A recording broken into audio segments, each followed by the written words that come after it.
the basis upon which we were elected in the democratic elections of the year 2022.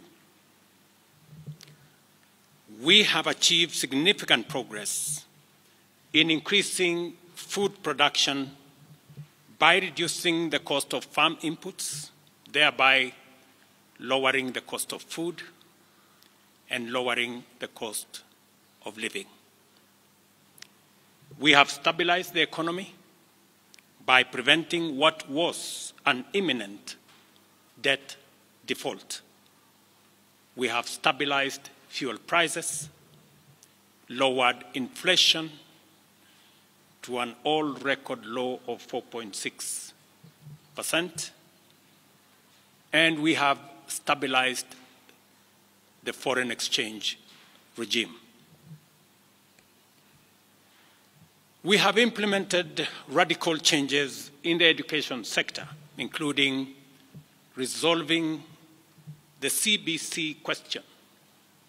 We have rolled out a new student-focused higher education funding model that has special emphasis on making sure that children from vulnerable families have the requisite support in their education.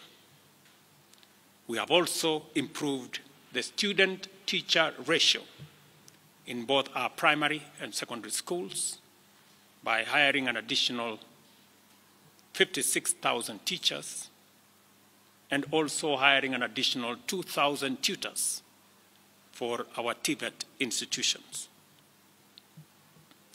We have equally resolved bottlenecks in cash transfer program to vulnerable Kenyans, including orphans, people living with disability, and the elderly. We have not only brought on board more beneficiaries, but in keeping with the promise that we made, it is now not the case, as it was in the past, that these vulnerable Kenyans have to wait for months. Now their stipends are paid as salaries of public servants are being paid.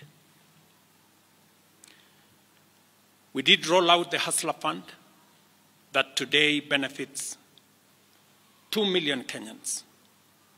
And we have 7 million Kenyans who had been denied access to financial services by credit reference bureaus.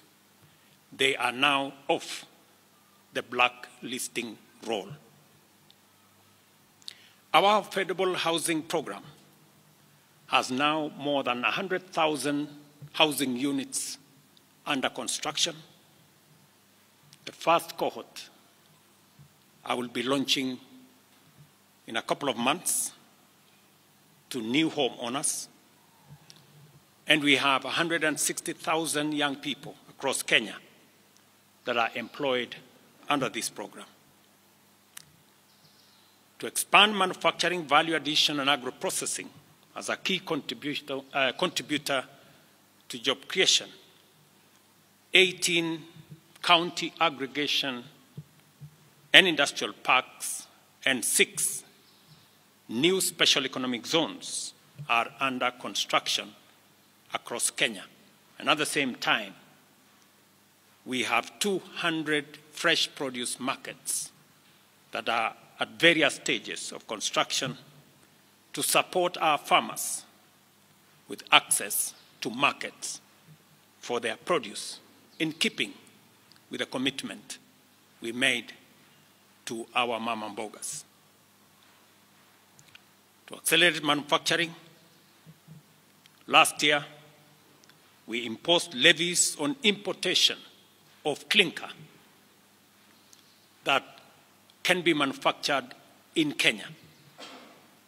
We made a saving of Kenya shillings 20 billion in foreign exchange as imports of clinker dropped to almost zero. We also imposed levies on imported steel billets. And today, we have 11 steel factories that 6 years ago were closed.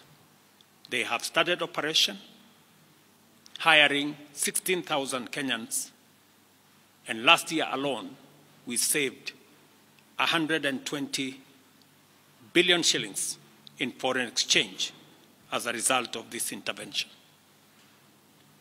Our digital transformation agenda is also on course with 17,000 government services online, while we have 274 digital hubs across Kenya with 152,000 students and digital workers in our TVETs and also in digital hubs in different parts, up and running and giving young people an income. Our universal health coverage plan has already onboarded 107 community health promoters, and the process of registration for our social health insurance fund is ongoing, on its way to launch on the new date of 1st of October 2024 that will make it possible for every Kenyan to have a health insurance and for those suffering from critical illnesses to have access to the critical illness fund, making it possible for every Kenyan to have access to treatment without the burden of having to fund it. On the measures I announced last week, barring state and public officers from engaging in Harambes, I want to inform the country that the Public Fundraising Appeals Bill is now ready for publication tomorrow. However, even with the progress we have made, I am acutely aware that the people of Kenya have very high expectations of me. And they believe that this administration can undertake the most extensive transformation in our nation's history.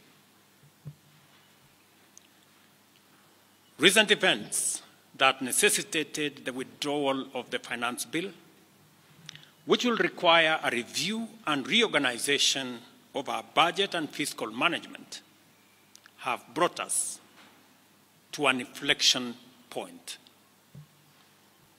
Upon reflection, listening keenly to what the people of Kenya have said, and after a holistic appraisal of the performance of my cabinet and its achievements and challenges, I have today, in line with the powers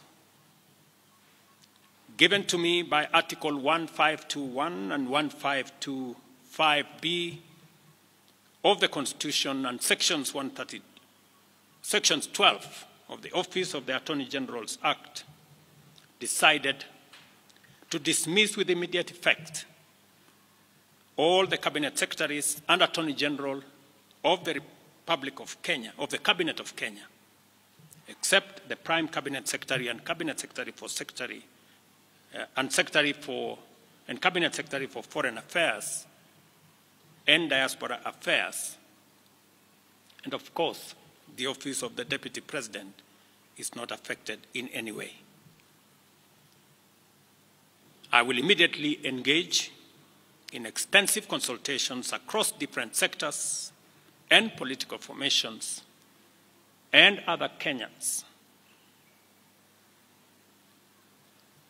both in public and private, with the aim of setting up a broad-based government that will assist me in accelerating and expediting the necessary, urgent, and irreversible implementation of the program that we have, including other radical measures and programs to deal with the burden of debt, to explore raising domestic resources and revenues, expanding job opportunities,